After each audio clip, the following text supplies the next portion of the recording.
हाँ तो नमस्कार बच्चों, स्वागत है आप सभी का एक बार फिर आपके अपने प्यारा सा YouTube channel Subodh online classes में। आज आप लोग देखने वाले हैं हिंदी का वीवीआई ऑब्जेक्टिव, जो कि अगर आप इस महाभारत सीरीज को देख लेते हैं तो इस सीरीज से आप 50 अंक पक्का कर पाएंगे। और 17 फरवरी को जो होने वाली हिंदी का पेपर है, उस पेपर में आप लोग जाकर देखना कि क्या ये 50 क्वेश्चन है या नहीं। तो मैं जो कहता हूँ उस बात पे विश्वास कीजिए कि यह 50 क्वेश्चन चुन चुन करके लिया गया है और आपके हिंदी पेपर में यही 50 क्वेश्चन देखने को मिलेगा। एग्ज़ाम का रूल है कि अगर 100 ऑब्जेक्टिव है हिंदी में तो आपको 50 बनाना है, ठीक है, जो कि हम 50 छांट करके लाए हैं। और आज डे नंबर 5 होगा और डे नंबर 1, 2, 3, 4 नहीं देखे हैं तो इसी चैनल पर सारा वीडियो डाला हुआ है, जा करके उस वीडियो को भी आप लोग देख लीजिए। तो चलिए पहला क्वेश्चन लेते हैं, आगे देखते हैं। क्लास 10 और हिंदी है। पहला क्वेश्चन देखिए, चलिए पढ़िए पहला क्वेश्चन को और पहले आप लोग जवाब दीजिए। हमसे पहले आप लोग जवाब दीजिए। और पहला क्वेश्चन क्या कहता है कि बिस्मिल्लाह खान के साथ किस मुस्लिम पर्व का नाम जुड़ा हुआ है। बिस्मिल्लाह खान के साथ किस मुस्लिम पर्व का नाम जुड़ा हुआ है। तो आपको याद रखना है ऑप्शन नंबर डी यानी कि मोहर्रम, ठीक। ऑप्शन नंबर डी हो जाएगा आपका सही जवाब, ठीक। चलिए 2 नंबर का प्रश्न लीजिए और जवाब दीजिए। 2 नंबर का प्रश्न कहता है कि महात्मा गांधी के अनुसार उदात्त व बढ़िया शिक्षा क्या है।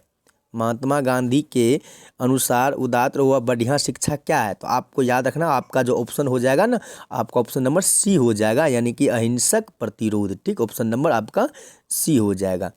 चलिए तीसरा प्रश्न को देखिए और तीसरा प्रश्न क्या कहता है, पढ़िए प्रश्न को। तीसरा प्रश्न कहता है कि वाणी का विश्व के समान हो जाती है। वाणी कब विश्व के समान हो जाती है। यहाँ होना चाहिए वाणी कब होना चाहिए, का नहीं होना चाहिए, ठीक।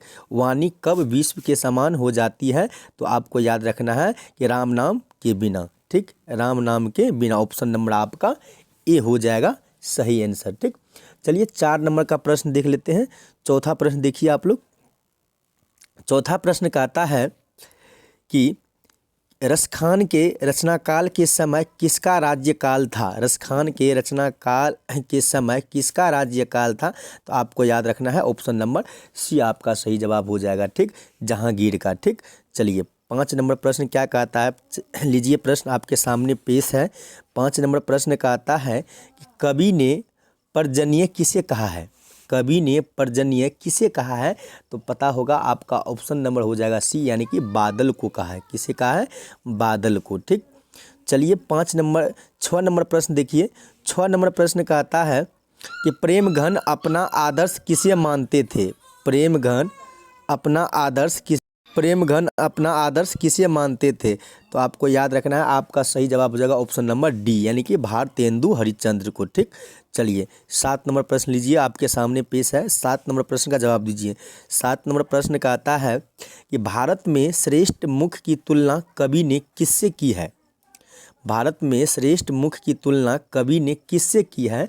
तो आपको याद रखना है, आपका ऑप्शन नंबर हो जाएगा डी, यानी कि छाया युक्त चंद्र से, ठीक। ऑप्शन नंबर आपका डी हो जाएगा सही जवाब। चलिए 8 नंबर का प्रश्न देखते हैं। 8 नंबर का प्रश्न कहता है कि मिट्टी की अबोध मूर्ति कौन है। मिट्टी की अबोध मूर्ति कौन है। तो आपको सही याद रखना है, ऑप्शन नंबर आपका हो जाएगा बी, यानी कि जनता। ऑप्शन नंबर बी हो जाएगा जनता। चलिए 9 नंबर का प्रश्न देखते हैं। 9 नंबर का प्रश्न लीजिए और पढ़िए प्रश्न को। प्रश्न कहता है कि हिरोशिमा कविता किसका चित्रण करती है। हिरोशिमा कविता किसका चित्रण करती है। तो आपको याद रखना है, आपका ऑप्शन नंबर हो जाएगा डी, यानी कि आधुनिक सभ्यता का की दूरता मानवीय विभीषिका का, ठीक। तो चलिए अगला प्रश्न को देखते हैं। प्रश्न नंबर 10 लीजिए, आपके सामने है। कहता है कि एक वृदा की हत्या, एक मिनट रुक जाइए, एक वृक्ष होना चाहिए यहाँ पे। एक वृक्ष की हत्या कविता किस काव्य की संग्रह से संकलित है। एक वृक्ष की हत्या, यहाँ वृक्ष होना चाहिए, ठीक। एक वृक्ष की हत्या कविता किस काव्य संग्रह से संकलित है। तो आपको याद रखना है, आपका ऑप्शन नंबर हो जाएगा सी, इन दिनों से, ठीक। ऑप्शन नंबर आपका सी हो जाएगा। चलिए 11 नंबर प्रश्न लीजिए और जवाब दीजिए इसका। 11 नंबर प्रश्न क्या कहता है, 1 मिनट रुक जाइए। चलिए 11 नंबर प्रश्न क्या कहता है, गरीब बस्तियों में क्या हुआ, गरीब बस्तियों में क्या हुआ। तो सबको पता होगा ऑप्शन नंबर सी होगा ना, धमाके से देवी जागरण। ठीक, चलिए 12 नंबर प्रश्न लीजिए, आपके सामने है। 12 नंबर प्रश्न कहता है कि सृष्टि की विकास कथा का प्रथमाक्षर क्या है। सृष्टि की विकास कथा का प्रथमाक्षर क्या है। तो आपको सही जवाब याद रखना है, ऑप्शन नंबर आपका हो जाएगा सी, यानी कि विफलता पर छलके आंसू, विफलता पर छलके आंसू, ऑप्शन नंबर सी हो जाएगा। चलिए 13 नंबर प्रश्न क्या कहता है, देखिए 13 नंबर प्रश्न को। 13 नंबर प्रश्न कहता है कि लौट कर आऊँगा फिर कविता किस कवि द्वारा भाषांतरित है। लौट कर आऊँगा फिर कविता किस कवि द्वारा भाषांतरित है, यानी कि किस कवि ने इसको अनुवाद किया। तो आपको सही जवाब चुनना है, तो आपका ऑप्शन हो जाएगा ऑप्शन नंबर आपका सी, यानी कि प्रयाग शुक्ल, ऑप्शन नंबर आपका क्या हो जाएगा सी। चलिए 14 नंबर का प्रश्न देख लेते हैं। 14 नंबर प्रश्न कहता है कि मेरे बिना तुम प्रभु किस भाषा से अनुदित है। मेरे बिना तुम प्रभु किस भाषा से अनुदित है।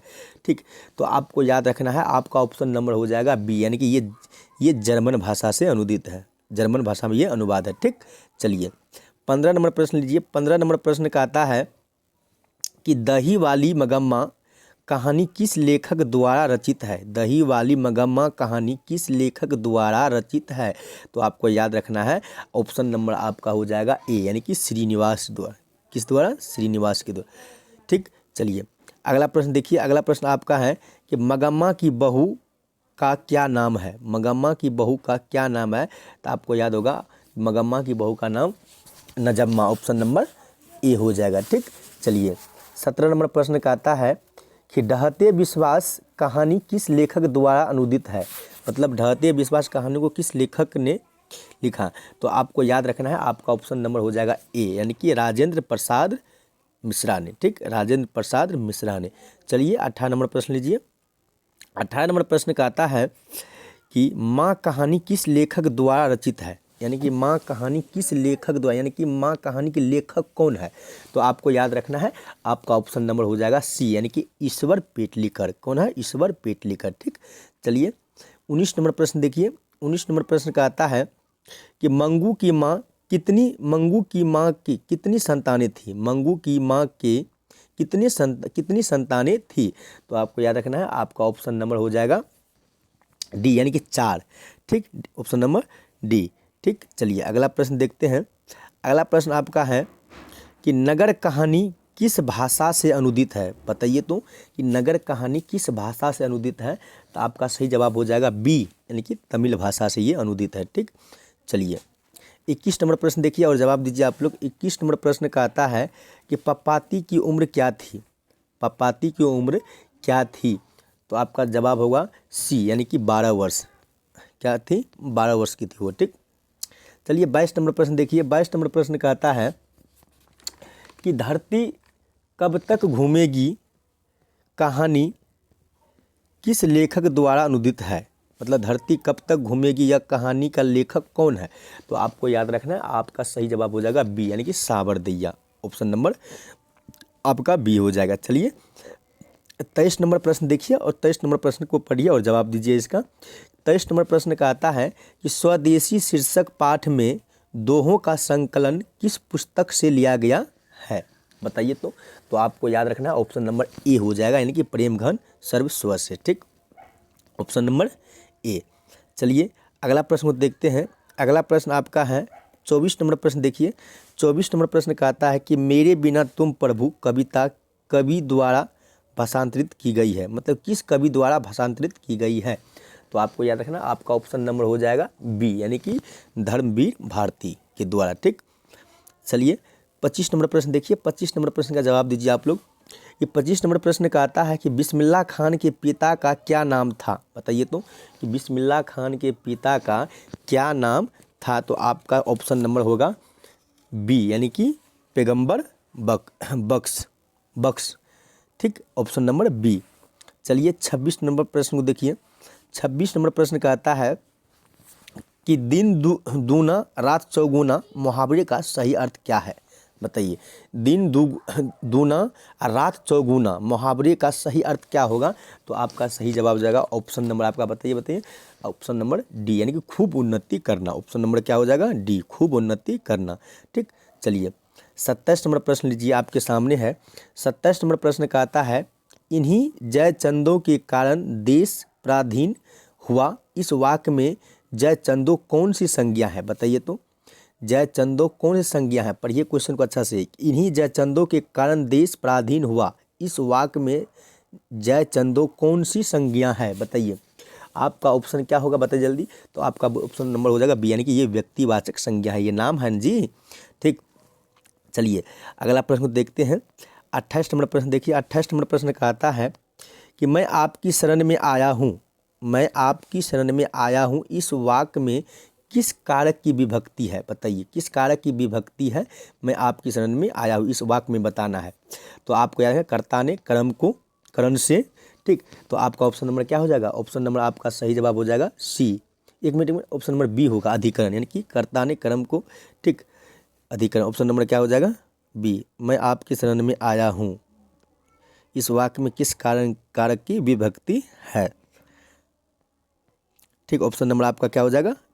बी। चलिए 29 नंबर प्रश्न को देखिए, और 29 नंबर प्रश्न कहता है कि विजयनगर के राजाओं के लिखों की लिपि को क्या नाम दिया गया है? विजयनगर के राजाओं के लिखों की, यानी कि यहाँ लिपि होना चाहिए ना, लिखों की। एक मिनट देख लेते हैं क्वेश्चन। विजयनगर के राजाओं के लेखों की सही है क्वेश्चन, लिपि को क्या नाम दिया गया है? तो आपका ऑप्शन नंबर हो जाएगा सी, यानी कि नंदी नागरी लिपि, नंदी नागरी लिपि। ऑप्शन नंबर सी आपका सही जवाब हो जाएगा। चलिए 30 नंबर प्रश्न देखिए, और 30 नंबर प्रश्न का आता है कि महल और झोपड़ी वाले की लड़ाई अक्सर महल वाले ही जीतते हैं, पर उसी हालत में जब दूसरे झोपड़ी वाले उनकी मदद अपने ही खिलाफ करते हैं, तो बताइए किस पाठ की यह पंक्ति है? यह पंक्ति किस पाठ की है? ठीक, तो आपको याद रखना है, आपका सही जवाब हो जाएगा डी, यानी कि विश्व के दांत। ठीक, ऑप्शन नंबर डी। चलिए 31 नंबर प्रश्न देखिए, और 31 नंबर प्रश्न को पढ़िए और जवाब दीजिए आप लोग। ठीक, जल्दी फटाफट। आपका ऑप्शन नंबर क्या होना चाहिए? तो 31 नंबर प्रश्न कहता है कि नौ का उच्चारण स्थान क्या है? मतलब वो नौ का उच्चारण स्थान, मतलब नौ को हम किसके द्वारा बोलते हैं? तो आपको याद रखना है, आपका सही जवाब हो जाएगा ऑप्शन नंबर बी, यानी कि मूर्धा, यानी कि नौ का, यानी कि मूर्धा, तो नौ का उच्चारण स्थान क्या है? मूर्धा से। ठीक, चलिए 32 नंबर प्रश्न देखिए और जवाब दीजिए आप लोग। 32 नंबर प्रश्न का आता है कि एस रंगराजन किस लेखक का पूरा नाम है? बताइए तो एस रंगराजन किस लेखक का पूरा नाम है? तो आपको याद रखना है, ऑप्शन नंबर ए हो जाएगा, यानी कि ये सुजाता का है। ठीक, चलिए अगला प्रश्न देखते हैं। 33 नंबर प्रश्न का आता है आपका कि मंगू की प्राकृतिक मौत को क्या मानती थी? बंधन, मुक्ति, छुटकारा, या ऑप्शन में क्या है? डी में संतोष। तो आपको याद रखना है, आपका सही जवाब हो जाएगा ऑप्शन नंबर सी, यानी कि छुटकारा। क्या मानते थे? छुटकारा। ठीक, चलिए 34 नंबर प्रश्न को देखिए और जवाब दीजिए इसका। 34 नंबर प्रश्न का आता है कि कौन हल्ला कर बाढ़ से सबको संचेत कर रहे थे? बताइए तो आपको याद रखना है, ऑप्शन नंबर आपका हो जाएगा डी, यानी कि चंद्रा, गुणनिधि, अच्युत, शंकर, मकरा, यानी कि इसमें से सभी। ऑप्शन नंबर डी आपका हो जाएगा। ठीक, चलिए 35 नंबर प्रश्न को देखिए, और 35 नंबर प्रश्न का आता है कि किस लेखक के कथा साहित्य में उड़ीसा का जीवन गहरी आंतरिकता के साथ प्रकट हुआ है? बताइए तो आपको याद रखना, आपका ऑप्शन नंबर हो जाएगा ए, यानी कि सात कोड़ी होता। ऑप्शन नंबर ए हो जाएगा। अगर आप लोग कहानी सुने होंगे तो आपको पता होगा, ऑप्शन नंबर ए होगा। ठीक, चलिए 36 नंबर क्वेश्चन देखिए और जवाब दीजिए इसका। 36 नंबर क्वेश्चन का आता है दही वाली मगम्मा शीर्षक पाठ में बहू ने सास से समझौता क्यों कर लिया? डर से, प्रेम से, मजबूरी से, या शौक से? तो आपको याद रखना है, ऑप्शन नंबर आपका सी हो जाएगा, यानी कि मजबूरी से। ठीक, ऑप्शन नंबर सी। चलिए 37 नंबर प्रश्न देखते हैं। 37 नंबर प्रश्न का आता है कि हमारी नींद शीर्षक कविता में नींद किसका प्रतीक है? बताइए तो हमारी नींद शीर्षक कविता में जो नींद है वो नींद किसका प्रतीक है? चिन्ह है। ठीक, तो आपको याद रखना है, आपका ऑप्शन नंबर हो जाएगा डी, यानी कि ये आलस का है चिन्ह। ठीक, ऑप्शन नंबर डी। चलिए 38 नंबर प्रश्न देखिए। 38 नंबर प्रश्न कहता है कि अक्षर ज्ञान कविता में किस मनोविज्ञान का आधार लिया गया है। अक्षर ज्ञान कविता में किस मनोविज्ञान का आधार लिया गया है। तो आपका सही जवाब हो जाएगा ऑप्शन नंबर सी, यानी कि बाल मनोविज्ञान का। ठीक, चलिए 39 नंबर प्रश्न को देखते हैं। 39 नंबर प्रश्न कहते हैं कि सफल आज उसका तप संयम पीला, अहिंसा स्तनीय सुधोत्तम प्रस्तुत पंक्ति किस कविता की है। बताइए तो। सफल आज उसका तप संयम पीला, अहिंसा स्तनीय सुधोत्तम प्रस्तुत पंक्ति किस कविता की है। बताइए। स्वदेशी या भारत माता या जनतंत्र का जन्म या हिरोशिमा, बताइए आप लोग। तो आपका सही जवाब हो जाएगा आपका ऑप्शन नंबर, बताइए ऑप्शन नंबर हो जाएगा बी, यानी कि भारत माता कविता से है ये। ठीक, चलिए 40 नंबर प्रश्न देखिए और जवाब दीजिए इसका। 40 नंबर प्रश्न कहता है कि कवि प्रेमघन के अनुसार कौन सी विधा पढ़कर लोगों की बुद्धि विदेशी हो गई है। बताइए तो। कवि प्रेमघन के अनुसार कौन सी विधा पढ़कर लोगों की बुद्धि भी विदेशी हो गई है। तो आपका सही जवाब क्या होगा। तो आपका सही जवाब सी हो जाएगा, यानी कि विदेशी विद्या। ठीक, विदेशी विधा। चलिए 41 नंबर प्रश्न देखिए और 41 नंबर प्रश्न का जवाब दीजिए। इसी तरह आप लोग वीडियो में अंतिम तक जरूर बने रहिए, क्योंकि यहाँ से आपके एग्जाम में 50 नंबर बनने वाले हैं। ठीक, क्योंकि एग्जाम में 100 में से 50 ही तो बनाना है ना। ठीक है, तो इसलिए आप लोग इस वीडियो को पूरा अंतिम तक देखिए और अपने दोस्तों में भी इस वीडियो को शेयर कीजिए। अगला क्वेश्चन कहता है कि घनानंद किनके सैनिकों द्वारा मारे गए थे। बताइए तो, कि घनानंद किनके सैनिकों द्वारा मारे गए थे। तो आपको याद होगा, आपका ऑप्शन नंबर हो जाएगा बी, यानी कि नादिर शाह के। ठीक, 42 नंबर प्रश्न कहता है कि रसखान की कृति है। बताइए, रसखान की कृति है। तो आपको सही जवाब रखना है, रसखान की कृति क्या है। ऑप्शन नंबर आपका हो जाएगा ए, यानी कि प्रेम वाटिका। ऑप्शन नंबर ए हो जाएगा आपका। ठीक, चलिए 43 नंबर प्रश्न कहता है कि गुरु नानक ने किस धर्म का प्रवर्तन किया। बताइए तो आपको सही जवाब रखना है, सही जवाब चुनना है। तो आपका ऑप्शन नंबर क्या होना चाहिए, ए, यानी कि सिख धर्म। ठीक, ऑप्शन नंबर ए हो जाएगा आपका सही जवाब। तो चलिए 44 नंबर प्रश्न को देखिए और जवाब दीजिए इसका आप लोग। चलिए पढ़िए प्रश्न को।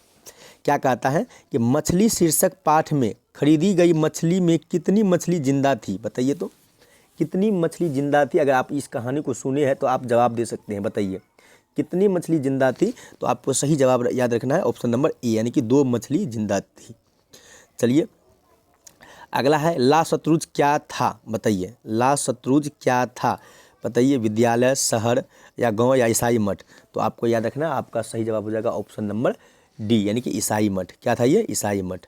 चलिए 46 नंबर प्रश्न को देखिए और 46 नंबर प्रश्न कहता है कि परंपरा का मूल्यांकन शीर्षक पाठ साहित्य की कौन सी विधा है। ये क्या है, कहानी है, निबंध है या व्यंग है या संस्मरण है। तो बताइए तो आप लोग का सही जवाब हो जाएगा ऑप्शन नंबर आपका क्या होगा। तो आपका ऑप्शन नंबर हो जाएगा बी, यानी कि ये निबंध है। ये क्या है, निबंध है। ठीक, चलिए 47 नंबर प्रश्न को देखिए और जवाब दीजिए आप लोग। 47 नंबर प्रश्न का आता है कि बहादुर का पूरा नाम क्या है। बताइए बहादुर का पूरा नाम क्या है। तो आपको याद रखना ऑप्शन नंबर बी, यानी कि दिल बहादुर। ठीक, तो चलिए 48 नंबर प्रश्न को देखिए और 48 नंबर प्रश्न का आप लोग जवाब दीजिए। कहता है कि मैक्स मुलर ने कालिदास के किस पुस्तक का जर्मन भाषा में अनुवाद किया है। बताइए तो आपका सही जवाब हो जाएगा ऑप्शन नंबर सी, यानी कि मेघदूत का। किसका, मेघदूत का। ठीक, चलिए 49 नंबर प्रश्न पढ़िए और जवाब दीजिए। 49 नंबर प्रश्न क्या कहता है कि मदन के लिए क्या खाना मामूली बात थी। बताइए तो क्या मार खाना मामूली बात थी। क्या खाना मामूली बात थी, मार। ठीक, चलिए अंतिम प्रश्न देखिए और जवाब दीजिए आप लोग। अंतिम प्रश्न का जवाब आप लोग दीजिए। ठीक, चलिए जाति प्रथा स्वाभाविक विभाजन नहीं है, क्यों। बताइए तो आपको याद रखना है, आपका ऑप्शन नंबर हो जाएगा डी, यानी कि रुचि पर आधारित नहीं होने के कारण। रुचि पर आधारित नहीं होने के कारण। ठीक, चलिए देख लेते हैं। एक और प्रश्न है, देखिए। चलिए जवाब दीजिए इसका आप लोग। एक प्रश्न और है, कहता है कि बिरजू महाराज को तमिल किससे मिली है। बताइए तो बिरजू महाराज को तमिल किससे मिली है। तो आपको याद रखना है ऑप्शन नंबर बी, यानी कि बाबूजी से। ठीक, बाबूजी से। तो चलिए ये हम लोग आज 51 क्वेश्चन को देखें तो बताइए आप लोग कि 51 क्वेश्चन में से कितने क्वेश्चन को आप लोग सही किए हैं। 51 में से कितने क्वेश्चन को सही किए हैं। अगर आपको वीडियो अच्छा लगा है तो वीडियो को लाइक कीजिए और अपने दोस्तों में भी वीडियो को शेयर कीजिए। ठीक, तो चलिए मिलते हैं नेक्स्ट वीडियो में। और इस वीडियो को आप अगर देखे हैं तो आप भरोसा रखिए कि आपके एग्ज़ाम में यहाँ से एक को क्वेश्चन नहीं छूटने वाले हैं। तो चलिए मिलते हैं नेक्स्ट वीडियो में, तब तक के लिए जय हिंद जय भारत।